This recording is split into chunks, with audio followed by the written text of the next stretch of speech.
গিন্নি, বাইরে এসো, এদিকে ঝড়ে কি অবস্থা হয়েছে। আর আমাদের উঠানে মাছ উঠেছে। হ্যাঁ গো, তাই তো দেখছি। গাছের ডাল ভেঙে কি অবস্থা হয়েছে। আর আম গাছটার সব আম পড়ে নষ্ট হয়ে গেল গো। হ্যাঁ গো গিন্নি, ওদিকে দেখো উঠানে কত মাছ লাফাচ্ছে। মা, তাই তো। মাছগুলো ধরি তাহলে, চলো। হ্যাঁ গো গিন্নি, চলো।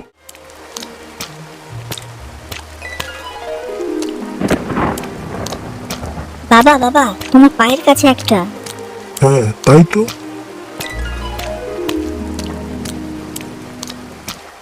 যাক বাবা, বেশ কিছু মাছ পাওয়া গেল। এবার এগুলোকে কালকে রান্না করা যাবে। হ্যাঁ গিন্নি, কালকে এগুলো দিয়ে মাছের ঝোল করো তো। সম্পূর্ণ ভিডিওটি দেখার জন্য ভিডিও নিচে দেওয়া লিংকে ক্লিক করুন। আর হ্যাঁ, অবশ্যই করে লাইক ও সাবস্ক্রাইব করতে ভুলবেন না আপনারা।